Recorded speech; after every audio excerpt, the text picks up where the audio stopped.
Tengo en la línea telefónica y se lo agradezco mucho al secretario de Educación Pública, Aurelio Nuño. Hola Aurelio, ¿cómo estás?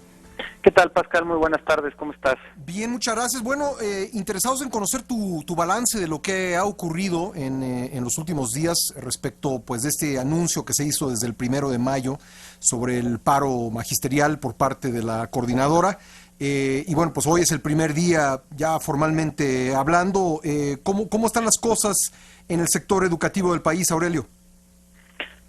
Bueno, Pascal, primero decirte, y aprovecho aquí tus micrófonos para felicitar a todos los maestros en su día, que fue el día de ayer. Ayer tuvimos un evento muy emotivo con el presidente de la República y con maestros a quienes se les galardonó por más de 30, 40 y 50 años de servicio, y también un reconocimiento a los maestros que obtuvieron una calificación destacada en la evaluación.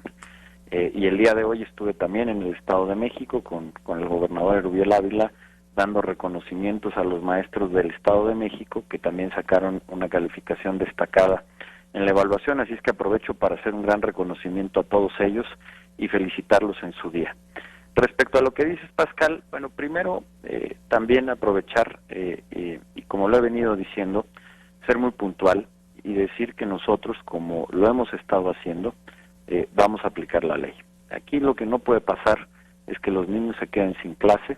El máximo derecho que existe en la educación es el acceso a esta misma y que sea de calidad, y eso es algo que ya marcó la Corte, y no hay ningún otro derecho que esté por encima de este gran derecho a la educación que tienen los niños y los jóvenes. Por ello, si bien todo el mundo tiene derecho a manifestarse, nadie tiene derecho a dejar a un niño sin clases, y por ello nosotros, siguiendo la ley, vamos a aplicar los descuentos de los maestros que estén dejando a los niños sin clases.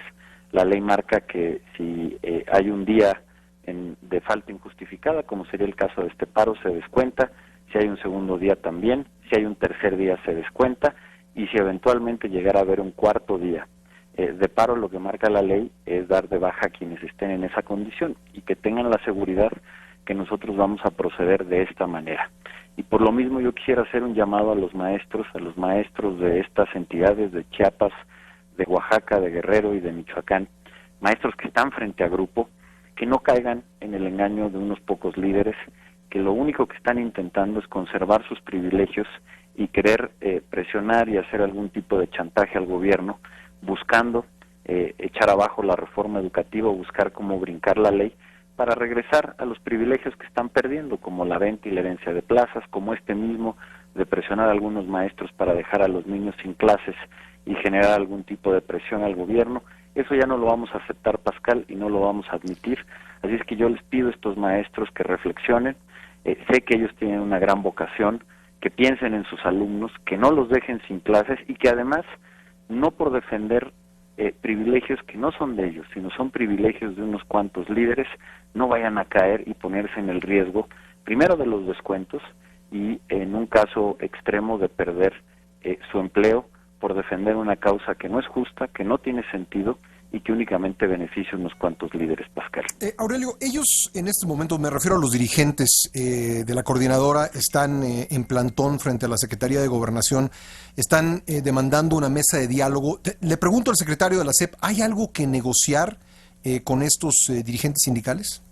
Mira, Pascal, yo lo he venido diciendo, no puede haber diálogo, y es un diálogo que no va a existir, que no va a dar la SEP ni va a dar el gobierno federal, mientras lo que ellos pidan como diálogo sea echar atrás la reforma educativa o buscar darle la vuelta a la ley, que hasta el momento ese ha sido su planteamiento. Mientras su planteamiento de diálogo sea ese, no tiene ningún sentido, y lo puedo decir aquí, como lo he venido diciendo en los últimos meses de una manera categórica y contundente. No va a haber diálogo mientras la propuesta sea echar abajo la reforma o querer driblar la ley para seguir teniendo privilegios. Ese es un diálogo que no tiene sentido y es un diálogo que no vamos a dar.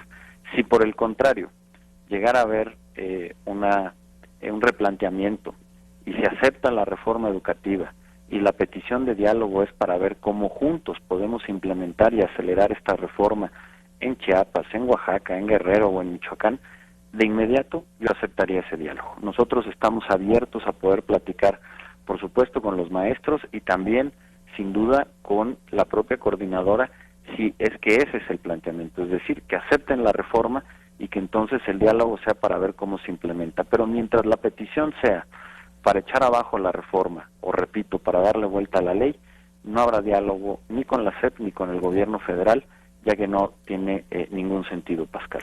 Finalmente, la evaluación contemplada en la reforma educativa sigue adelante, ¿verdad? Sin duda, Pascal, de hecho el día 19, este jueves, tendremos la segunda evaluación en Michoacán, como sabes, en todos los estados, además de el primer día de evaluación que se dio entre noviembre y diciembre del año pasado, en todos los estados abrimos una segunda fecha para todos aquellos maestros que por diversos motivos no pudieron acudir a la primera fecha de evaluación.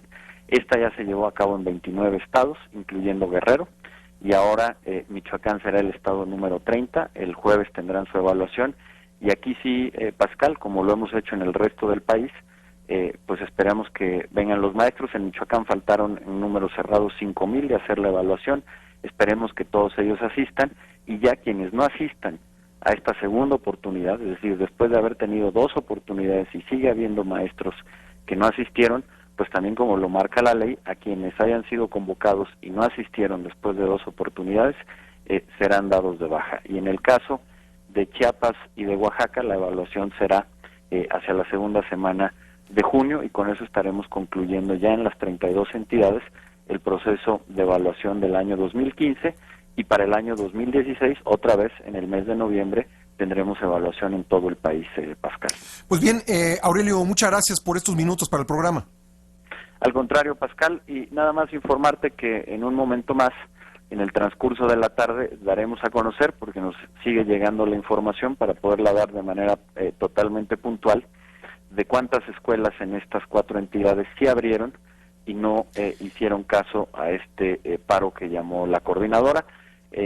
Cuando tengamos las cifras puntuales las daremos a conocer, sin embargo te puedo anticipar que con las cifras preliminares que tenemos te puedo decir que la mayoría de las escuelas en estas 4 entidades, donde sí hubo clases, porque hoy por Día del Maestro en algunas entidades el día fue feriado, como fue el caso de Chiapas, por ejemplo, pero en donde ya tuvimos actividades como fue Oaxaca, por ejemplo, o el propio Guerrero, a reserva de que en unas horas más demos la cifra exacta, te puedo anticipar que la mayoría de las escuelas sí abrieron y no se sumaron a este paro que ha convocado la coordinadora, Pascal. Pues coincide con lo que nos han transmitido nuestros corresponsales. Teníamos nada más datos de Oaxaca y de Michoacán, 12% de escuelas cerradas en Oaxaca, 20% en Michoacán, pero por supuesto nosotros estaremos pendientes de la información oficial que transmita un poco más tarde la SEP. Aurelio, muchas gracias.